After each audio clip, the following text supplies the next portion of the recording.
जय हिंद दोस्तों। देखिए, आज की ये वीडियो क्लास 10th के विद्यार्थियों के लिए बहुत ही महत्वपूर्ण होने वाला है, क्योंकि इस वीडियो में हम लोग समीकरणों को ग्राफीय विधि से हल करना सीखेंगे। आप किसी भी बोर्ड से हो, एक प्रश्न जरूर आता है ग्राफीय विधि से हल करने के लिए। तो देखिए, ग्राफीय विधि से दो तरीके का सवाल यहाँ पर हमको देखने को मिलते हैं।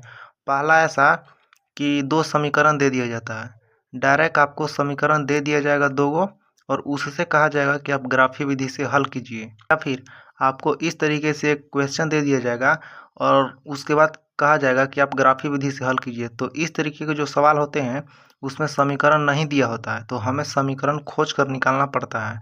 हम सबसे पहले दो गो समीकरण निकालेंगे, उसके बाद हल करेंगे। लेकिन जो समीकरण दे दिया जाता है वो आसान होता है, आप निकाल सकते हैं। तो इस तरीके के जो सवाल होते हैं इसमें हमें समीकरण नहीं दिया जाता है, हमें समीकरण सबसे पहले निकालना होता है, उसके बाद हमें हल करना होता है ग्राफीय विधि से। लेकिन जो डायरेक्ट समीकरण दे दिया जाता है ये बहुत ही आसान होता है, आपको डायरेक्ट हल करना होता है। तो हम इस तरीके के सवाल पर बात करेंगे, क्योंकि इसमें समीकरण नहीं दिया हुआ है, आप अच्छे से समझेंगे। हम इनमें से दो गो समीकरण निकालेंगे, उसके बाद हल करेंगे। तो देखिए, प्रश्न कहता क्या है। कक्षा 10 के 10 विद्यार्थियों ने एक गणित की पहेली प्रतियोगिता में भाग लिया। यदि लड़कियों की संख्या लड़कों की संख्या से 4 अधिक है तो प्रतियोगिता में भाग लिए गए लड़कों और लड़कियों की संख्या ज्ञात कीजिए। हमें लड़कों और लड़कियों की संख्या ज्ञात करना है। तो देखिए, सबसे पहले हम फिर से एक बार पढ़ेंगे, और देखिए आधा आधा करके पढ़ेंगे थोड़ा थोड़ा, उसके बाद हम समझेंगे कि क्वेश्चन कह क्या रहा है। तो देखिए, कक्षा 10 के 10 विद्यार्थियों ने एक गणित की पहली प्रतियोगिता में भाग लिया। तो देखिए, कक्षा 10 में 10 विद्यार्थी हैं, तो 10 विद्यार्थी में कुछ लड़के होंगे और कुछ लड़कियां होंगे। हमें नहीं पता कितने लड़के हैं और कितने लड़कियां हैं, तो सबसे पहले हम कुछ मान लेंगे, क्योंकि हम गणित बना रहे हैं। तो देखिए, हमने यहाँ पर माना माना कि लड़कियों की संख्या x है और लड़कों की संख्या y है। तो देखिए, यहाँ से समीकरण क्या बनेगा, आप यहाँ से ध्यान से देखेंगे। टोटल विद्यार्थी जो है, कुल कक्षा 10 में 10 गो हैं, तो 10 में से कुछ लड़के होंगे और कुछ लड़कियां होंगे, हमें नहीं पता। देखिए, लड़की का संख्या x है और लड़कों का y, तो दोनों को जोड़ेंगे तो 10 विद्यार्थी आ जाएगा। ठीक है। तो देखिए, पहला जो समीकरण हमारे पास बनेगा x प्लस वाई बराबर 10, इसको हम लिखेंगे समीकरण नंबर 1। आप यहाँ से उल्टा भी मान सकते हैं, यहाँ पर y लिख सकते हैं, यहाँ पर x लिख सकते हैं, कोई दिक्कत नहीं है, सबका आंसर जो है बराबर आएगा। ठीक है। देखिए, दूसरा समीकरण हम कैसे बना सकते हैं, उसके लिए हमें प्रश्न को आगे पढ़ना होगा। देखिए, यदि लड़कियों की संख्या लड़कों की संख्या से 4 अधिक है, तो देखिए इस तरीके से जब प्रश्न हमें कहता है तो आपको क्या करना है। देखिए, x लड़कियां हैं और y लड़के हैं, दोनों का आप बराबर कर दीजिए। उसके बाद प्रश्न पढ़िए फिर से। लड़कियों की संख्या लड़कों की संख्या से 4 अधिक है, मतलब लड़कियों की संख्या x है, x जो है ना लड़कों की संख्या से 4 ज़्यादा है, ऐसा हमें बोला गया है सवाल में। ये 4 ज़्यादा है, तो हम चाहते हैं दोनों बराबर हो जाएं। तो कैसे होगा, ये 4 ज़्यादा है, मतलब इसमें 4 संख्या ज़्यादा है और ये 4 कम है, तो दोनों बराबर कर, लेकिन इसमें हम 4 जोड़ेंगे। समझ में आया। ये 4 ज़्यादा है, ये 4 कम है, तो ये 4 कम है, तो बढ़ाने के लिए क्या करेंगे, जोड़ेंगे ना। तो 4 इसमें जोड़ देंगे, तो ये हो गया समीकरण। नहीं समझ में आया, फिर से x बराबर y।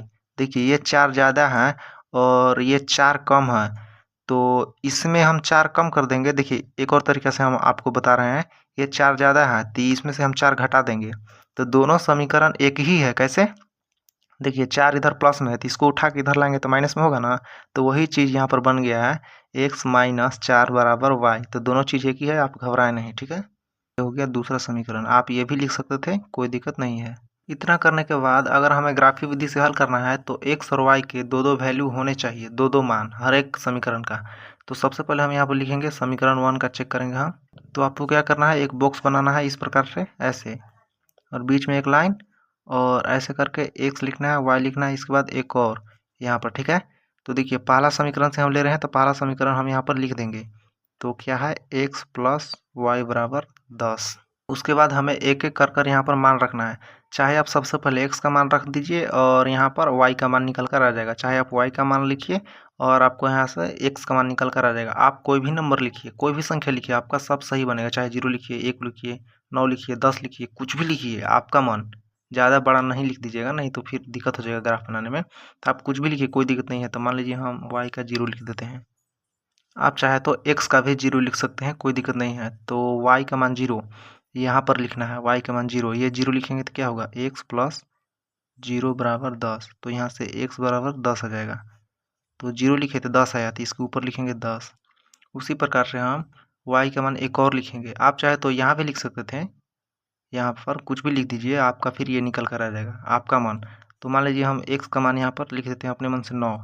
तो फिर यहाँ पर कितना आएगा, x का मान 9 लिखेंगे तो देखिए 9 प्लस y बराबर 10।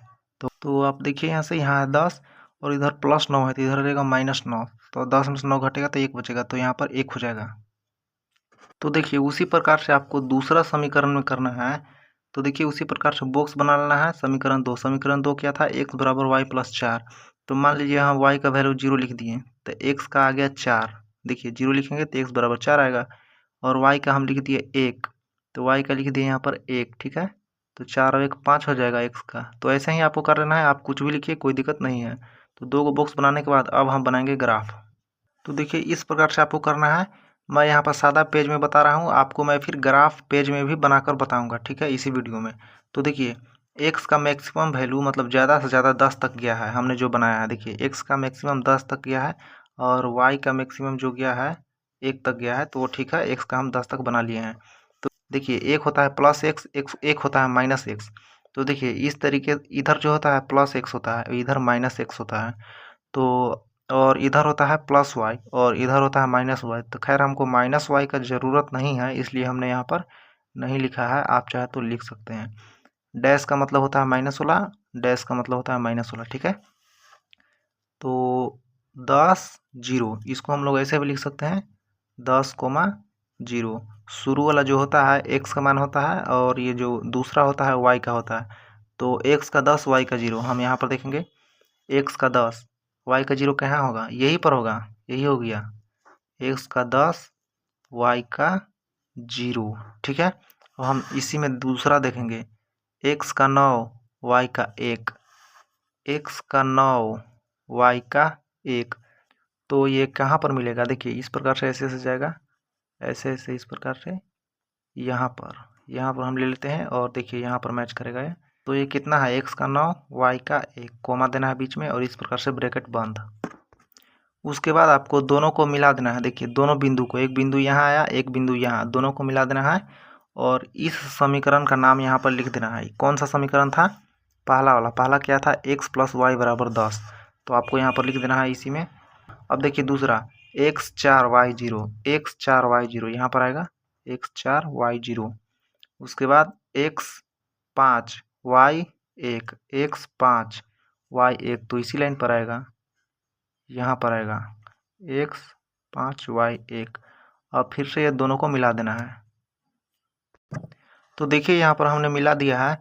तो यहाँ पर कहाँ पर मिला है, देखिए यहाँ से हम जाएंगे इधर नीचे, तो 7 पर मिला है। देखिए थोड़ा सा इधर उधर हो गया है, क्योंकि ये ग्राफ पेज नहीं है। मैं आपको दिखाऊंगा अभी ग्राफ पेज। तो x का आया 7, y का देखेंगे तो यहाँ से गया यहाँ, तो ये आया 3। तो पहले आपको x वाला लिखना है, उसके बाद y वाला। तो ये हो गया 7,3, ठीक है। तो 7,3 में ये हो गया x का मान, ये हो गया y का मान। और हमने क्या माना था, x को माना था लड़की, y को माना था लड़का। तो जो है यहाँ पर x जो होगा लड़की हो जाएगा, और y जो हो जाएगा लड़के हो जाएंगे। मतलब लड़कियों की संख्या 7, लड़कों की संख्या 3। अब आप यहाँ पर देख लीजिए ग्राफ पे ध्यान से, कैसे यहाँ पर बनाया गया है। देखिए यहाँ पर 1 2 3 लिखा गया है इस प्रकार से, और 10,0 यहाँ पर आया, और देखिए यहाँ पर कट चुका है। ये इसको कहते हैं प्रतिच्छेदित रेखाएं। तो 7 गया यहाँ पर, इधर से गया 3, तो 7,3 पर कट गया है। और यहाँ पर देखिए x का मान 7 आया, y का 3। और उसी प्रकार से नंबर ऑफ गर्ल्स यानी लड़कियों की संख्या 7, नंबर ऑफ बॉयज यानी लड़कों की संख्या 3। तो यही हो जाएगा इसका सोल्यूशन हल, ठीक है।